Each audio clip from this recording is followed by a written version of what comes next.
सोचते हैं कि कोई हमको इनकरेजिंग वजन मिले, ऐसा बड़ा गॉड मिले जिससे हम लोगों को इनकरेज कर सकें, जिससे लोगों को उभार सकें, जिससे लोगों के मन में कुछ अच्छी भावना जाग सके और ईश्वर के प्रति और उनके दिल अच्छे हो जाएं और वो विश्वास करने लगें और वो समीप आ जाएं और वो कुछ सीख लें, जहाँ पीछे है वो आगे हो जाएं। हमारी कोशिश रहती है। हम नहीं चाहते कि कड़वे वचन आपको डांट फटकार वाले सिखाएं, कुछ डांटें, कुछ समझाएं, कुछ सिखाएं। ये इवेंजलिस्ट का काम है, ये पादरी का काम नहीं है। चर्च बिगड़ जाता है, कलीसिया रूठ जाती है। कलीसिया कहते हैं इनके पास तो सिर्फ यही बातें रह गई हैं। पर हम मजबूर होते हैं। मंडे से और सैटरडे तक हम दुआ करते रहे, वचन हमको नहीं मिला। और जब हम सैटरडे को शाम को तैयारी में बैठे, हमने कहा हाँ ये अच्छा रहेगा। 2 जगह पढ़ने के बाद हमने छोड़ दिया, ये अच्छा नहीं रहेगा। फिर एक बार सन्नाटा छा गया तो हमने कहा यीशु मसीह क्या अच्छा रहेगा, टाइम कम है, जल्दी से हो जाता, कोई तैयारी हो जाती, कुछ और अच्छा हो जाता। अक्सर मेरी माइक पे आवाज़ बहुत कम रहती है, मैं मुंह से सटाए हूँ और आप देख लीजिएगा कि कोई चेक कर ले कि आवाज़ रहती है कि नहीं। ये शिकायत हमेशा रहती है कि आवाज़ कम है। लोग हमको फ़ोन करके कहते हैं आपकी आवाज़ बहुत कम आती है, तो ज़रा सा आप कोई चेक कर लें कि आवाज़ भरपूर है कि नहीं है। लोगों की बाद में फ़ोन आते हैं कि आपकी आवाज़ बहुत कम थी, हम पूरी बात समझ नहीं पाए। तो खुदा ने मुझे गिविंग का वर्ड दिया, देने का वर्ड दिया। चाहे हम हों चाहे आप हों, जब देने का नंबर आता है तो हम पीछे हट जाते हैं। सिर्फ आप नहीं, हम ही हट जाते हैं, हम भी हट जाते हैं। पर कई बार देने का जब नंबर आता है और हम दिल खोल के भी दे देते हैं। इतना खुदा का आत्मा काम करता है कि लोगों ने ये टीन वाले ग्राउंड में कन्वेंशन हो रही थी, लोगों ने अपने सोने उतार उतार के बॉक्स में डाल दिए, सोने के झुमके उतार के डाल दिए, चेन उतार के डाल दी और जो पैसा था वो डाल दिया। समय खुदा का है और खुदा अपने तरीकों से काम करवाता है। चर्च को रेनोवेट कराया। हमें मालूम है कि आजकल किसी चीज़ में ना तो काम करने वाले बहुत अच्छे हैं, काम करने वालों से तो आप दुखी हो जाएंगे, ऐसे काम करने वाले मिलते हैं। फिर काम सही से हो जाए ये भी बहुत अच्छी बात है। जितना हम पेंट लाए महंगे से महंगा, और उस पेंटर ने क्या किया कि 2 कोट लगाने के बजाय पूरा ख़त्म कर दिया एक ही कोट में। अब उतने ही 1000 रुपए का फिर दोबारा पेंट लाएं। तो काम करने वाले कोई यीशु मसीह के मानने वाले नहीं होते हैं, ना तो वो ईश्वर से डरते हैं, क्योंकि वो शराबी, नशेड़ी और सब तरह की बुराइयां उनमें होती हैं। और वो नहीं डरते कि क्या है, ईश्वर का भवन है कि नहीं भवन है। जो डरते हैं उनकी भी कहानी सुनाऊंगा, जो डरते हैं उनकी कहानी सुनाऊंगा। जो नहीं डरते हैं, काम करने वाले डरते नहीं हैं, ये तो बड़े बेईमान हैं, बहुत धोखेबाज हैं, बहुत मक्कार हैं। जितनी हम मतलब टेंशन हो जाता था हमारे कि बीपी हाई हो जाता था कि कहते रहो, मुँह इधर कर लेते उधर कर लेते, कुछ नहीं सुनते हैं। ठेकेदार को फ़ोन करके बुलाओ, वो नहीं सुनता। वो कहता हम करवा देंगे, आप परेशान ना होइए, हम करवा देंगे, और कुछ नहीं होता।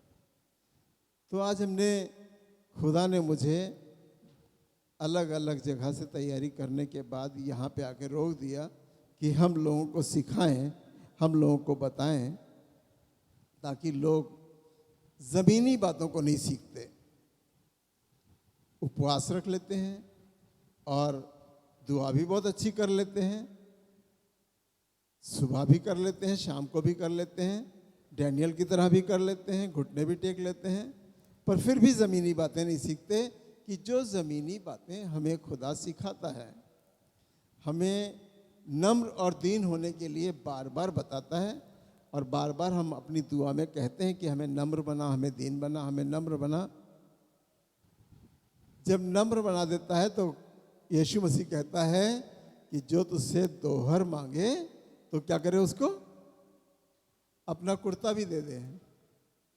जो भाई बहुत ज़रूरतमंद है, कर अपनी दोहर दे दो, लग रहा है कि इसको आज कहीं पार्टी में जाना है उस ज़माने के मुताबिक, तो कह रहा है कि अपनी दोहर दे दो, या उससे ज़बरदस्ती छीने ले रहा है। दोस्ती है, अनाड़ी नहीं होगा, दूर का नहीं होगा, लेकिन मांग रहा, कह रहा नहीं तुम दोहर दे दो, ये बहुत अच्छी लगती है, यही हम पहन के चले जाएंगे। तो वचन कह रहा है कि तो उसको दोहर दे रहे हो, कोई बात नहीं, कुर्ता भी दे दो कि पूरा सेट पहन के जाए।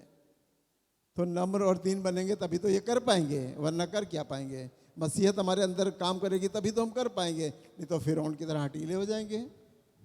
बहुत से मन फिरौन की तरह हो जाते हैं, और ये शैतान का काम है, और खुदा भी करता है। खुदा ने फिरौन के मन को बार बार कठोर किया और बार बार नम्र किया, थोड़ी देर में नम्र और थोड़ी देर में कठोर।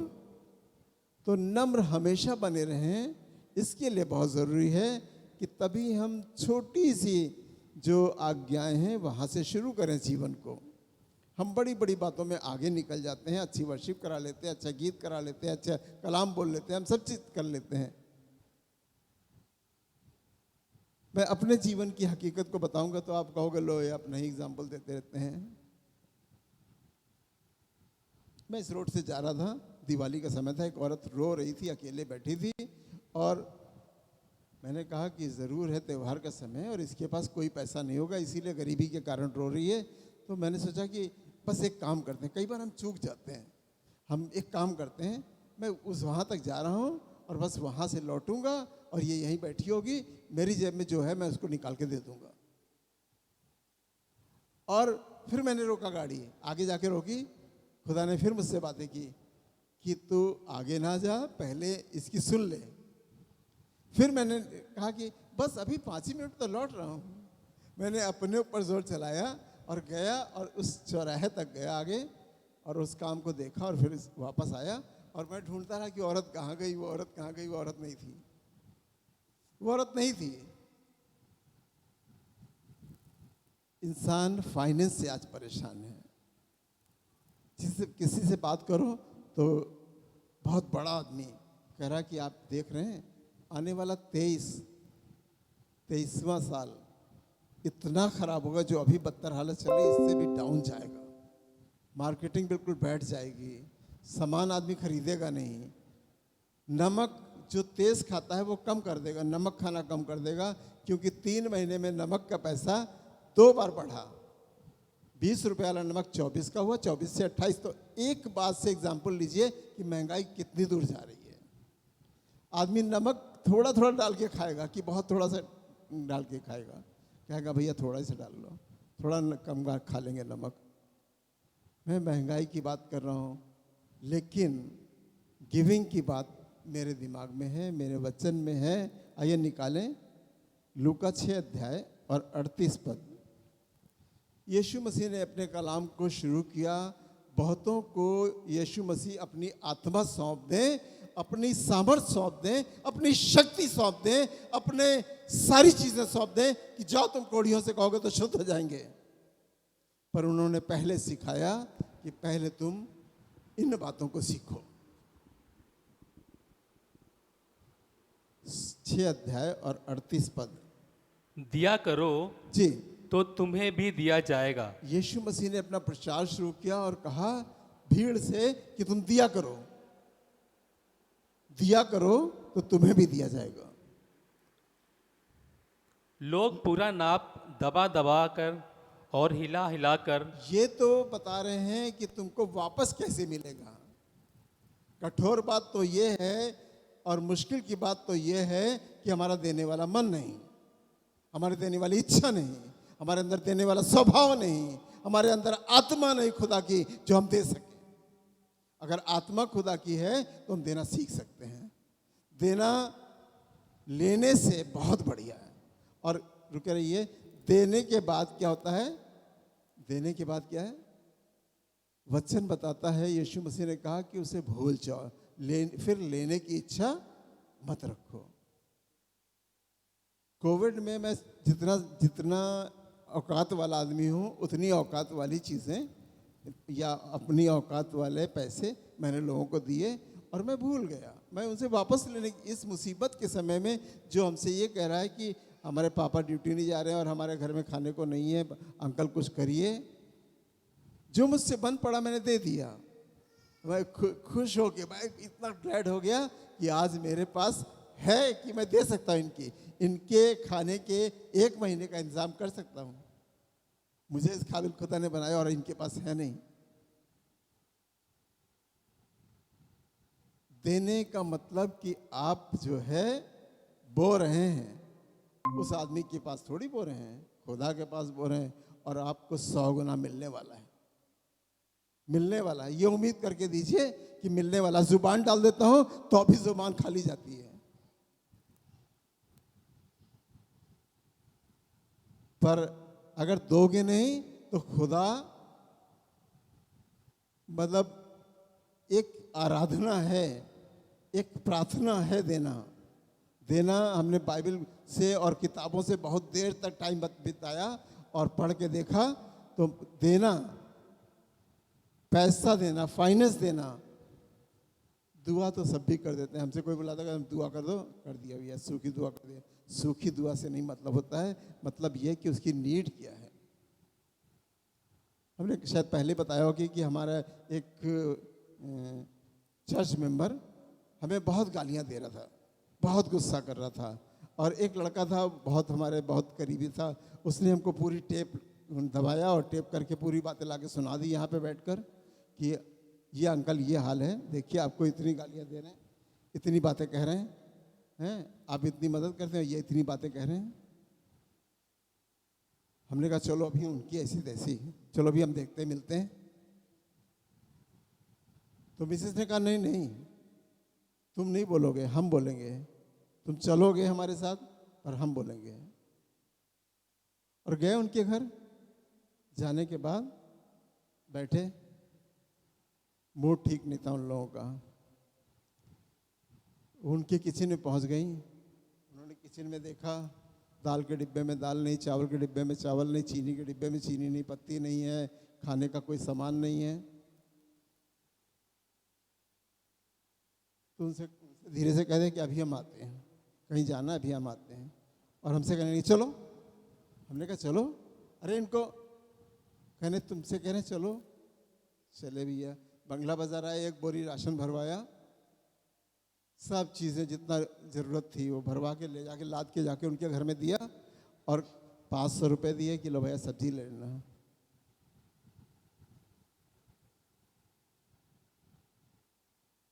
हम समझ नहीं पाए कि इनकी मदद हमें करनी चाहिए थी और मदद नहीं हो पा रही, इसलिए ये गुस्सा रहे हैं।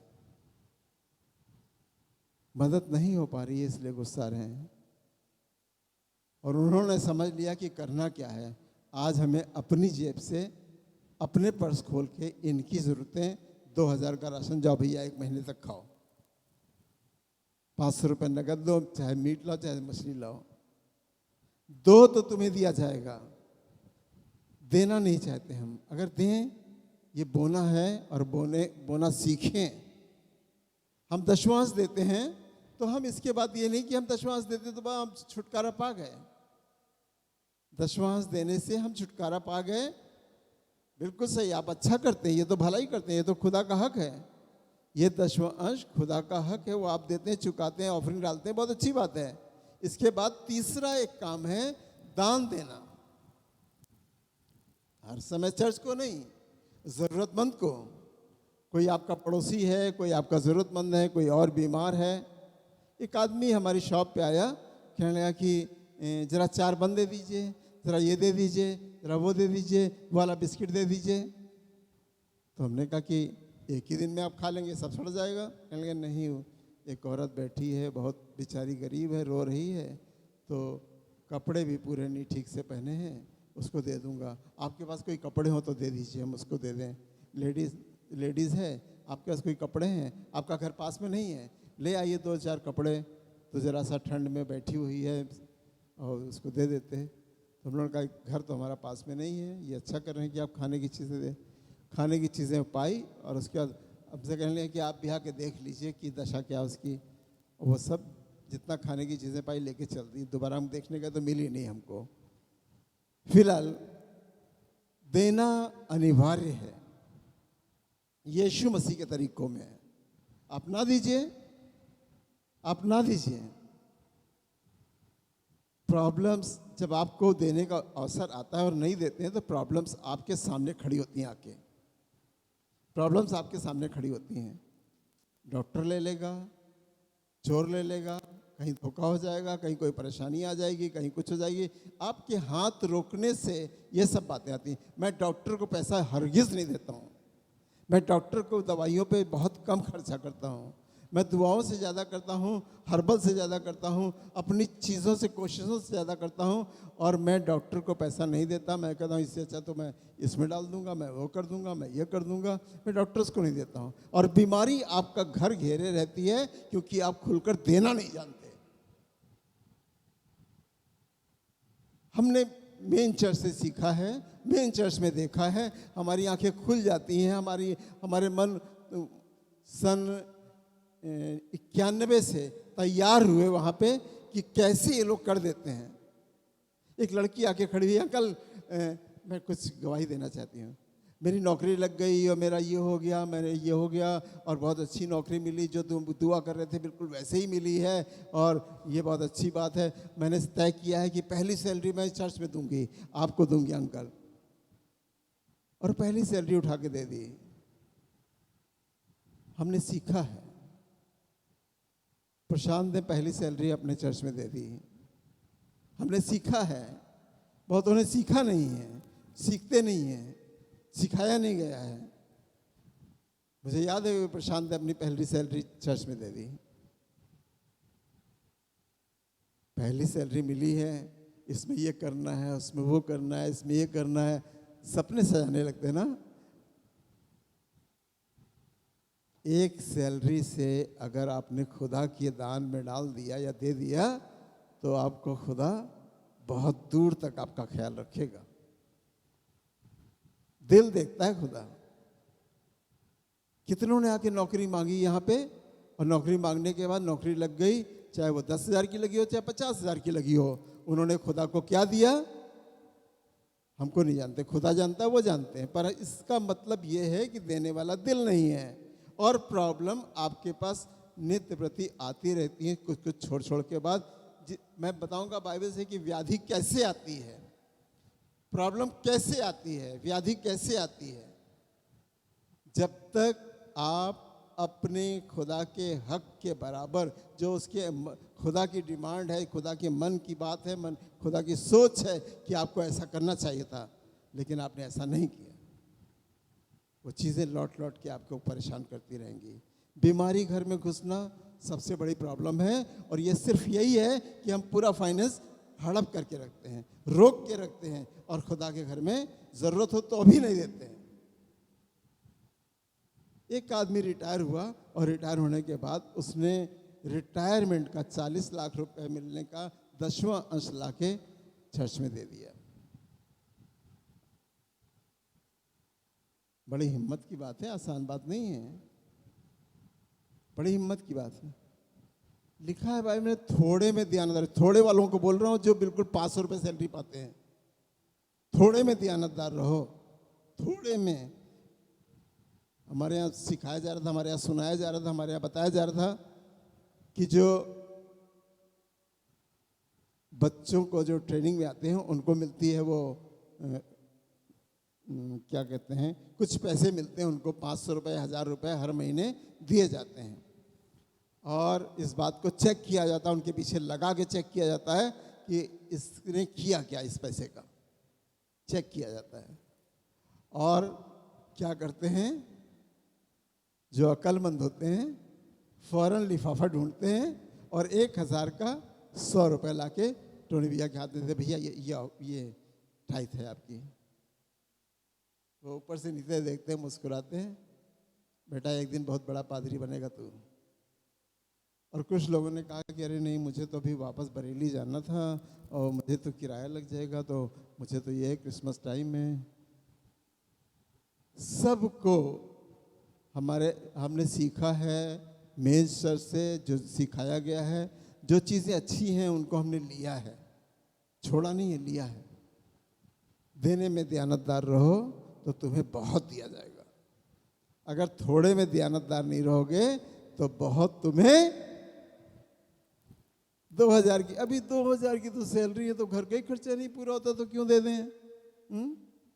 2000 की सैलरी है तो 5000 की आपको दी नहीं जाएगी। बाइबल बता रही है थोड़े में दयानतदार रहो तो तुम्हें दिया जाएगा, और नहीं दोगे तो इसका मतलब लिखा नहीं जाता है कि तुम्हें नहीं दिया जाएगा, उतने में अटके रहोगे बस। जी पढ़ें।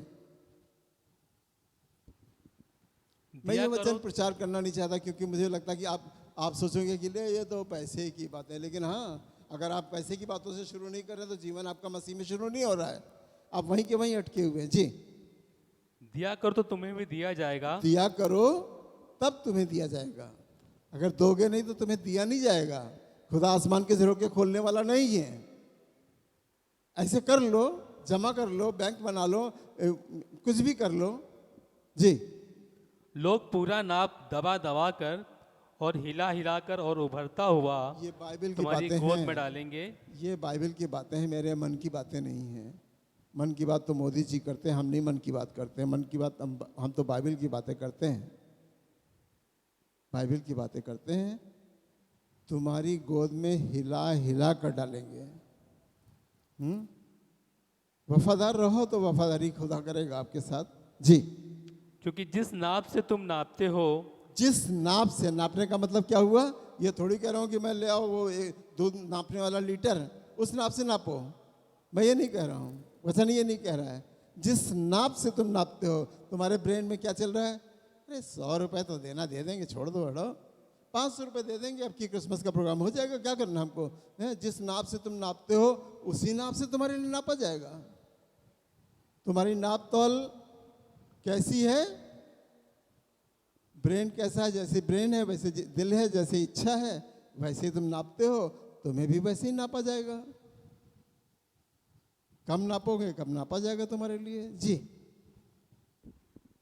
उसी से तुम्हारे लिए भी नापा जाएगा। जी, हम बताना चाहते हैं कि यदि कोई भेंट लेकर आता है तो वो परमेश्वर की आराधना करता है। वर्शिप सिर्फ यही वर्शिप नहीं है। वर्शिप में आप बहुत इनकरेज होते हैं, आत्मा बहुत उभारता है, पवित्र आत्मा आपके ऊपर आ जाता है, उतर जाता है, सब कुछ कर देता है। पर इस बात से मैं बताना चाहता हूं कि आराधना के एक और भी तरीका है जो मैंने किताब से पढ़ा। मैं अपने मन की बात नहीं बोलता, मैं इससे रिलेटेड वचन से मैंने किताबों से पढ़ा। आपका देना बहुत बड़ी आराधना है। ये जो वर्शिप करते हो इससे बढ़कर आराधना है, इससे बढ़कर आराधना है जो आप देते हो।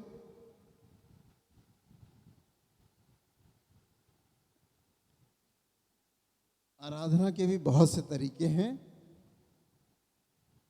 खोजा क्या कर रहा था? हैकल में गया था और क्या कर रहा था?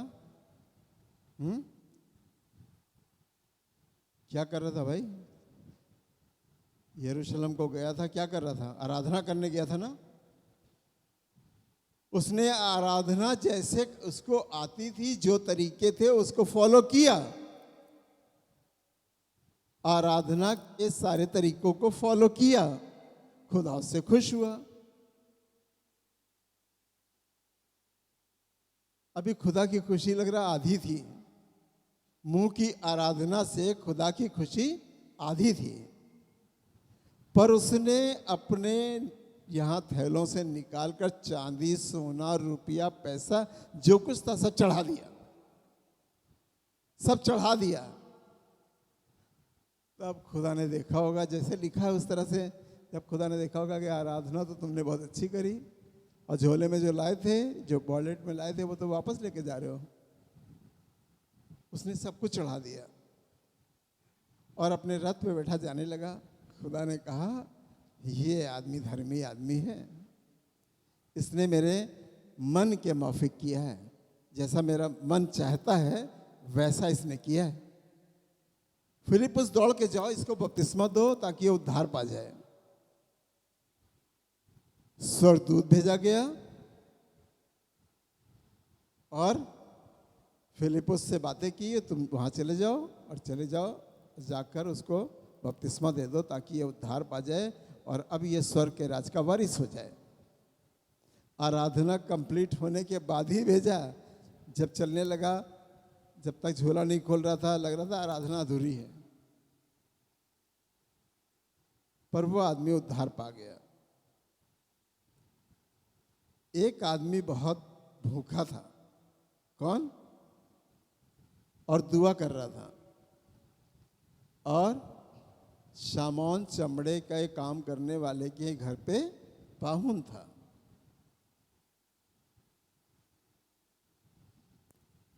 जब बहुत भूखा था तो छत पे गया और दुआ करने लगा, और चादर उतर कर आ गई। उसने कहा, नहीं प्रभु, इन चादर से मेरा कोई मतलब नहीं। उसने कहा, अच्छा तो मैं कुरनेलियुस से बात करता हूँ। कुरनेलियुस के घर भेजा गया स्वर्गदूत। किस लिए भेजा गया स्वर्गदूत? क्या खूबी थी कुरनेलियुस में? कोई बोलेगा?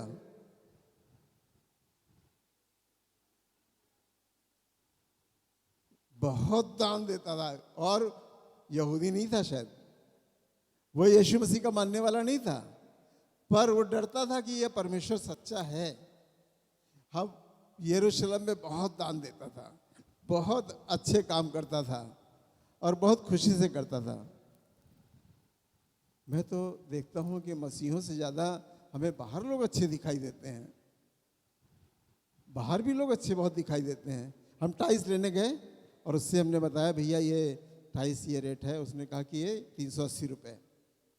उनके नौकरों से बात करें, भैया कुछ कम नहीं होता है। खुदा ने दिमाग दिया, और हमने कहा, तुम्हारे मालिक कहाँ हैं? हम गए। खुदा साथ रहता ही है थोड़ा बहुत, तो जाकर उनसे बात किया। बात करने के बाद उसने कहा कि छत में लगेगी। अच्छा, तो आप 320 रुपये दे दीजिए। 60 रुपये एकदम से कम कर दिए।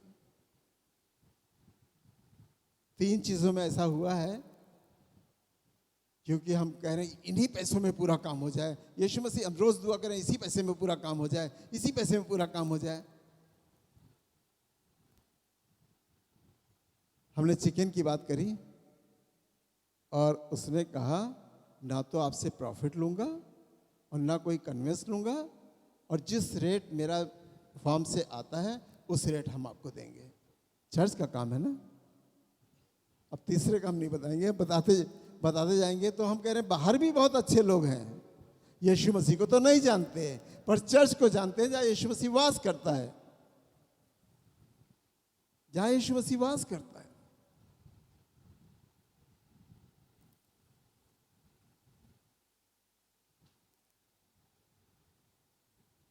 ऐसे भी लोग हैं कि चर्चेस में अपने बिजनेस का, जिसके यहाँ 175 आदमी काम करते हैं, 175 आदमी काम करते हैं, वो चर्च में इतना डोनेशन देता है, इतना डोनेशन देता है,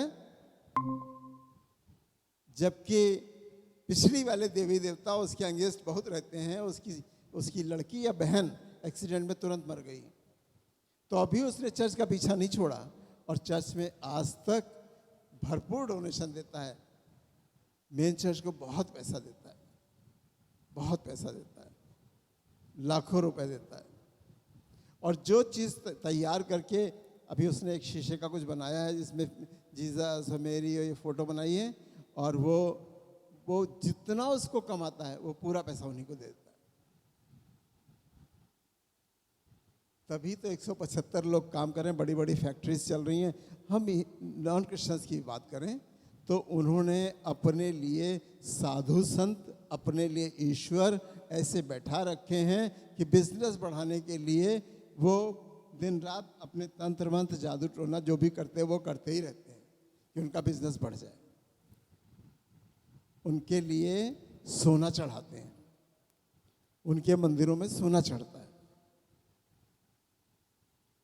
पर हम क्रिश्चियंस जितने भी हैं, जिस लायक हैं उसी लायक करते रहें, तो भी हमारे घर बहुत सरफराज होते जाएंगे और हम बहुत तरक्की करते जाएंगे। हम उस मुकाम तक पहुंचना ही नहीं चाहते हैं। दूसरा शमूएल 14 अध्याय 14 पद।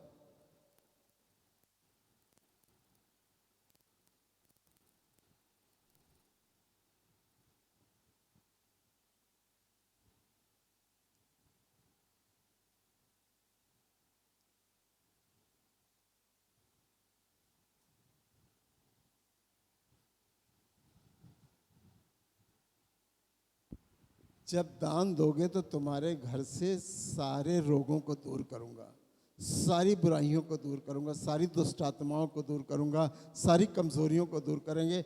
जो तुम कहोगे कि इसमें सफल हो जाए तो सफल हो जाओगे। जी हमको तो मरना ही है जी। और भूमि पर गिरे हुए जल के समान ठहरेंगे। हम तो बिल्कुल टूटे हुए लोग हैं, हमको ख़त्म हो जाएंगे, हम मर जाएंगे, हमारे लिए कोई कोई कुछ रह ही नहीं जाएगा। जो जी फिर उठाया नहीं जाता, जी तो भी परमेश्वर प्राण नहीं लेता, जी वर्ण ऐसी युक्ति करता है जी कि निकाला हुआ उसके पास से निकाला हुआ ना रहे। जी। और पढ़ें। और अब मैं जो अपने प्रभु राजा से ये बात कहने को आई हूँ, इसका कारण ये है कि लोगों ने मुझे डरा दिया था, इसलिए तेरी दासी ने सोचा कि मैं राजा से बोलूँगी। कदाचित राजा अपनी दासी की। पहला है कि दूसरा सैमुएल है? दूसरा सैमुएल। शायद मैंने कुछ ऊपर नीचे कर दिया। लिखा है कि तब वह सारी व्याधि को इस्राएल पर से दूर करेगा। अगर लोग अपने धन संपत्ति से मेरी सेवा करें तो मैं इस्राएल से सारी व्याधि को, सारी बीमारियों को, सारी कमजोरियों को, सारे नाश होने वाली चीज़ों को मैं दूर कर दूंगा, अगर अपनी धन संपत्ति से मेरी सेवा करें। चलिए छोड़ दें इसे, आगे बढ़ें। इब्रानियों 10:24 पढ़ें।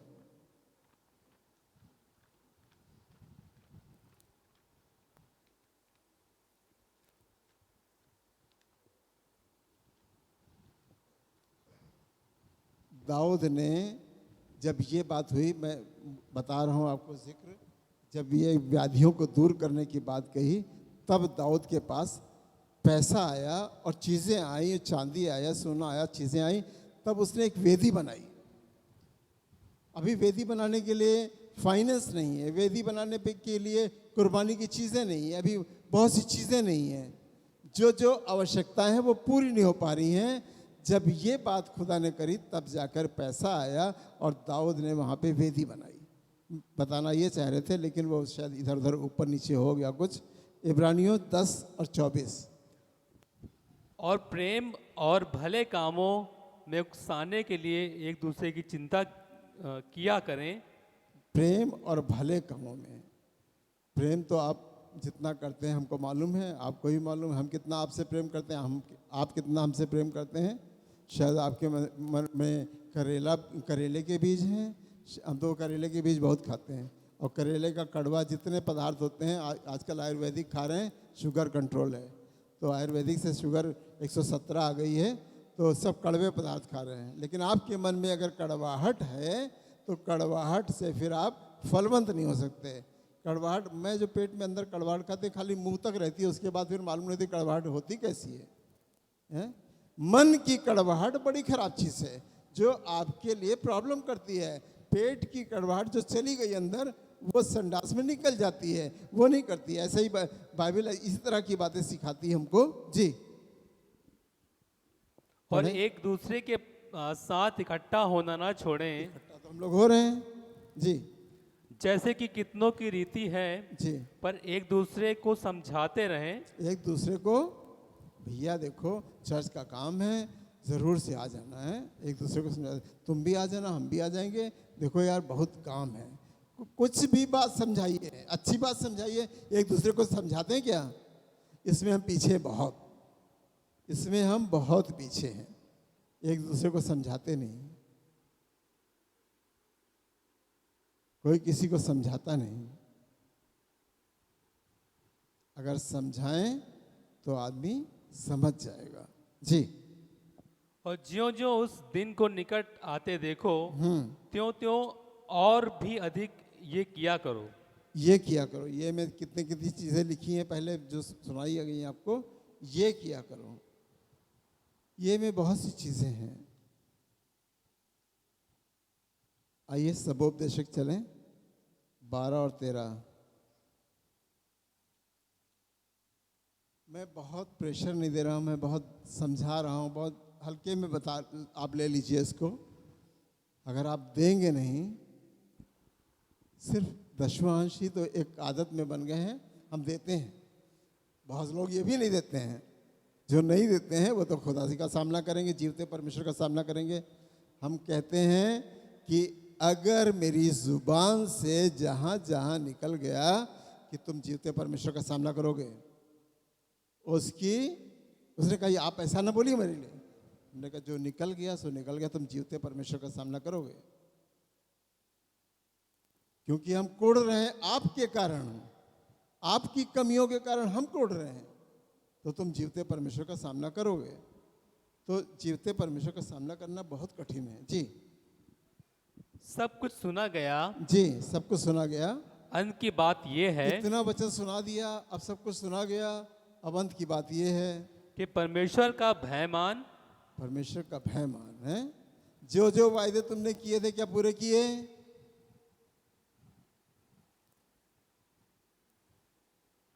जो हमारे बंगला बाजार के ट्रेजरार थे, तो हमने कहा भैया तुम्हारी टाइप नहीं आती है, तो कह रहा ये सब पहले देंगे तब हम बाद में देंगे। ये सब पहले देंगे तब हम बाद में देंगे। चर्च से निकाला नहीं गया उसको गेट पे दरबान बना दिया गया कि तुम यहीं खड़े रहो, जब कोई बिल्ला लगा के आएगा तो अंदर जाने देना और नहीं तो ना जाने देना।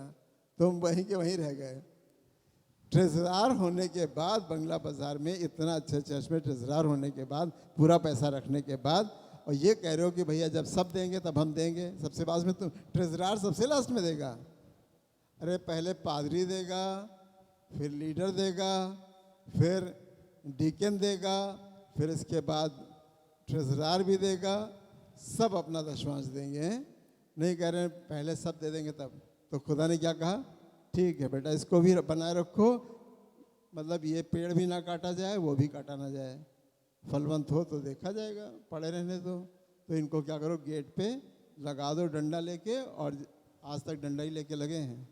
और खाली गेट पे जब बिल्ला पड़ा हो तो आने देना अंदर, और नहीं तो अंदर ना आने देना। बाहर कोई निकले तो रोक लेना, कहना बाहर जाना मना है, या बिल्ला उतार दो बाहर जाओ। इतना ही काम मिला, आगे नहीं बढ़ पाए। जी सब कुछ सुना गया, अंत की बात यह है कि परमेश्वर का भय मान और उसकी आज्ञाओं का पालन कर। भय मानना हमें बहुत पहले सीखना चाहिए, हैं? भय तो हम लोगों के पास इतना होता है, अन्य जातियों के पास हम लोग से ज़्यादा भय है। कह दो कि अरे गाय ने नुकसान कर दिया, एक डंडा मार दो, एक ऐसे लात मार दो गाय को, मार देंगे? मार देंगे? नहीं मारेंगे। भय तो उनके पास छोटी छोटी चीज़ों का है।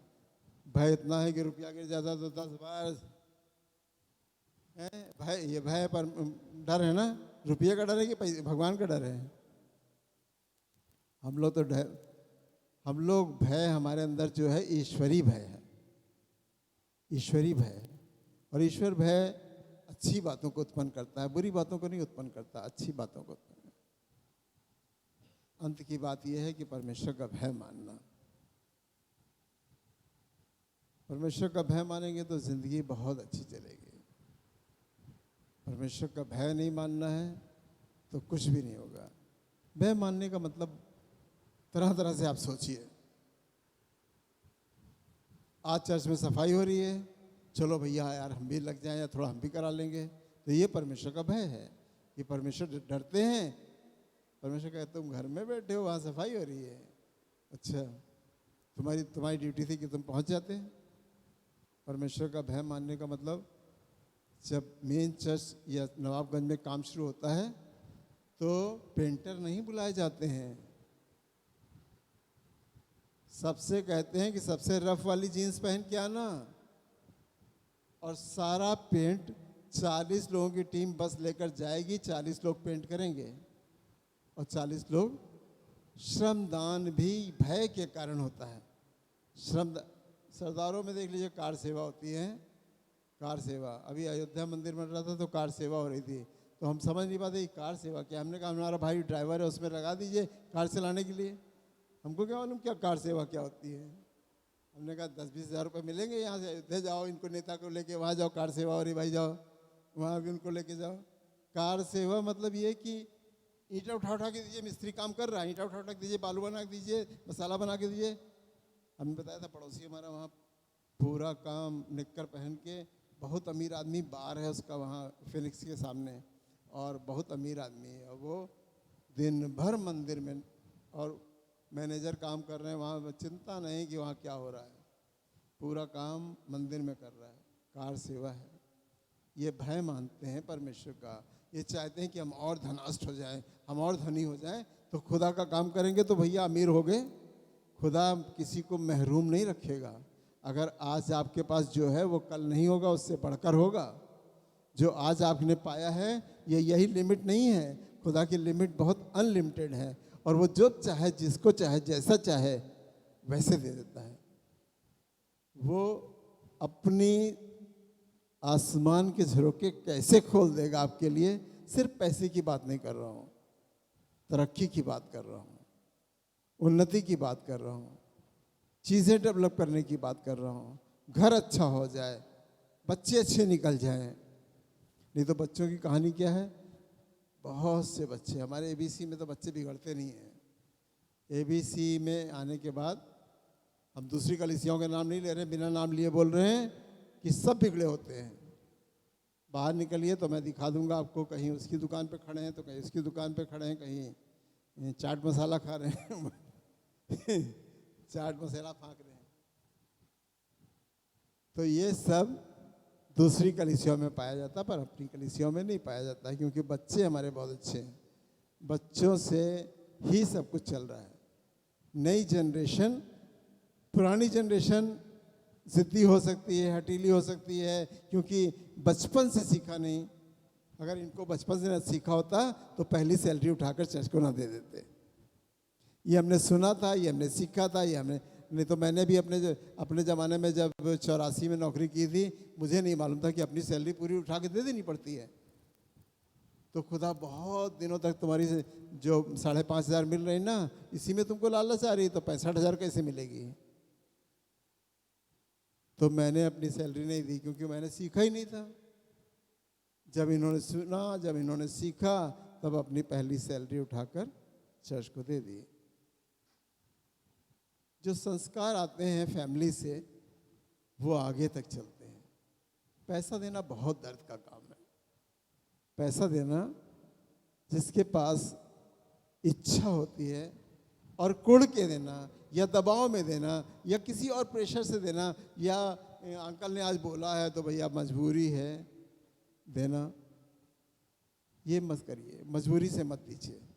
बहुत दिल खुश करके, बहुत आनंद के साथ दी जाने वाली भेंट परमेश्वर स्वीकार करता है। दबाव से दी जाने वाली भेंट नहीं। दबाव से दी जाने वाली भेंट नहीं। हम अपने बिशप साहब को धन्य कहते हैं कि जिस काम के लिए 20-20 लाख रुपए, 1,000 रुपए मांगते हैं, वो मिल जाता है। जरा प्रशांत की हेल्प लेंगे, और केबीसी में आता है ना कि आप हेल्प ले सकते हैं। वो क्या नाम है, अरे जो नहीं, ये जो अभी बता रहा था, क्या नाम, ईशू बता रहा था कि वो लड़का है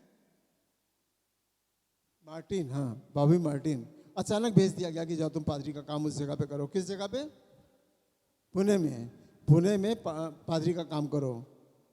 अब खाली जेब आदमी पादरी का काम कैसे करेगा भाई, ये बड़ी मुश्किल बात है। पर उनकी आवाज़ सुनने के बाद मियाँ बीवी दोनों पुणे चले गए। जो मुश्किलों का सामना करना पड़ा, जो मुश्किलों का सामना पड़ा, कई दिन पाव भाजी खा के सो गए, कई दिन बन खा के सो गए, कई दिन ब्रेड खा के सो गए। बड़ी मुश्किलों के सामने करने पड़े। पर जब खुदा ने आसमान के झरोखे खोले तो क्या हुआ? कितने की ज़मीन ली? 2 करोड़ की ज़मीन पुणे में ली, और सब लोगों के पैसे से। उसके पास कुछ भी नहीं था, सब लोगों ने दिया 2 करोड़ रुपया। ये हम लोगों ने सपना सा है ना, अरे 2 करोड़ सपना दिखाई दे रहा है। 2 करोड़ की ज़मीन वहाँ के लोगों ने दी।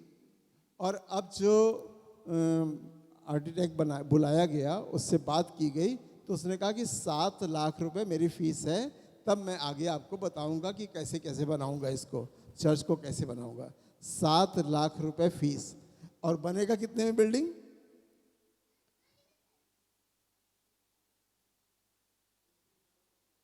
3 करोड़। 3 करोड़ का प्रोजेक्ट है और लोग दे रहे हैं। 3 करोड़ के प्रोजेक्ट के लिए लोग दे रहे हैं और आधे से ज़्यादा कंप्लीट हो गया 3 करोड़ में। और अभी आया था बिशप साहब को बताने कि इतना पैसा शुरू हो गया है, क्या काम को शुरू कराएं या अभी पूरा पैसा कर लें। बाइबल ये बताती है कि काम शुरू तभी कराओ जब तुम्हारे पास पूरा हो। पहले लिख पढ़ के जोड़ दे, बाइबल में लिखा है जब कुछ करने चले तो लिख पढ़ के जोड़ दे, और तब पैसा पूरा हो तब काम को शुरू करा। तो गिविंग वाले हमारे ऐसे नए लोग, ऐसे लोग जिनके बड़े बड़े काम बन जाते हैं, बड़े बड़े बिजनेस चलने लगते हैं। जिसकी बात मैंने कही कि 175 आदमी अब फैक्ट्री में काम करते हैं, जब वो यहाँ लखनऊ आए थे कलकत्ता से, तब उनके पास कुछ नहीं था, क्या करें। और वो बहुत मारे मारे फिर रहे थे, नॉन क्रिश्चियन थे। और उसके बाद उन्होंने यीशु मसीह को ग्रहण किया और पूछा कि हम क्या करें। दुआ करते रहे, दुआ करते रहे। अब चिन्हट में और इधर क्या कहते हैं, अवध से बहुत आगे 2 फैक्ट्रियां लगी उनके पास। एक में 75 और एक में 100 लोग लगभग काम करते हैं।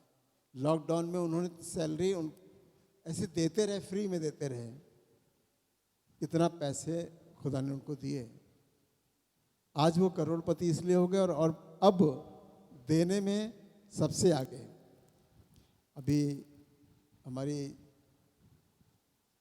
इजराइल जाने का प्रोग्राम चल रहा है आने वाले साल में, और उसमें 2 लाख कितना 1.5 लाख 1,25,000 रुपये का टारगेट है। जो 1,25,000 रुपये देगा वो जाएगा, 7 दिन या 5 दिन वहाँ पे रहेगा। और क्या 75वीं वो है ना, 75वीं एनिवर्सरी वहाँ पे भी मनेगी, और जो भी प्रोग्राम होंगे और कॉन्सर्ट वगैरह करेंगे। और इजराइल के पास्टर आए थे, उनसे सलाह ली गई है, वो सब सपोर्ट कर रहे हैं। तो इतना लोग खर्चा करते हैं। देने की बात पे मैं फिर से आपको कहता हूँ कि 2 तो तुम्हें दिया जाएगा, ये खुदा का वायदा है। अगर नहीं देते हो तो ना दिया जाए। अब हम आपको अपनी हकीकत की बातें बताते हैं जो हमारे पास है। हमारा बकरा 6,500 रुपये का है।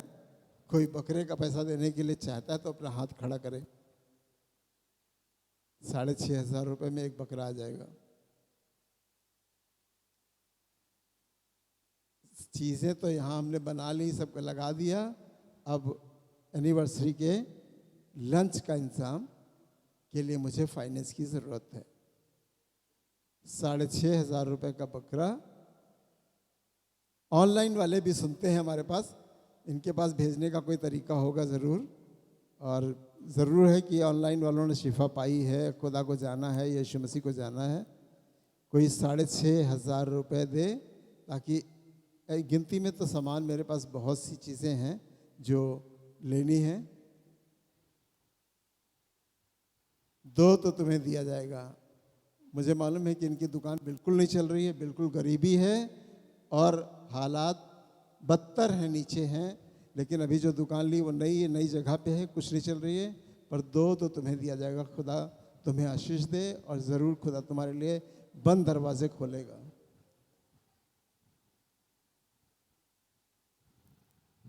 अब दूसरी ज़रूरत के बारे में मैं बताता हूँ आपको।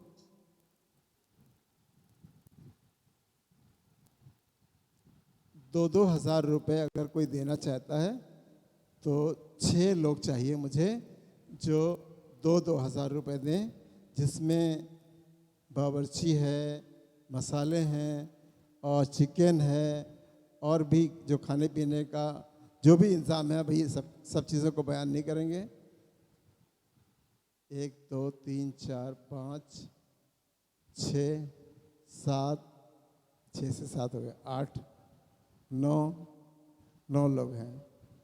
चलिए 18,000 रुपये हमारे पास है। अब हमें कोई इस चीज़ की ज़रूरत नहीं है, आपने दिया, हम आपके लिए दुआ करते हैं। जिन्होंने दिया है,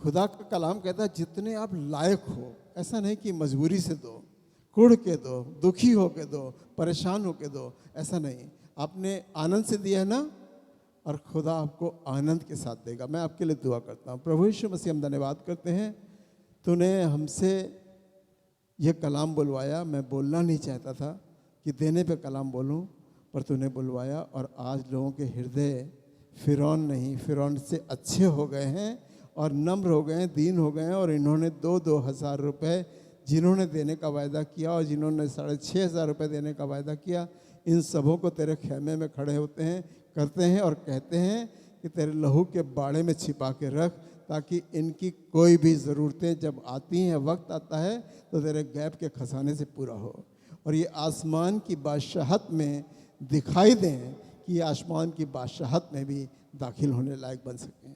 हम धन्यवाद करते हैं इनके लिए, आज के वचन के लिए धन्यवाद करते हैं, और जो नहीं दे सके उनके लिए भी धन्यवाद करते हैं। उनकी गरीबी में इतना पूरा कर कि उनका ये पूरा साल बहुत अच्छे से कट जाए और सारी ज़रूरतें उनके घर की भी पूरी हो जाए।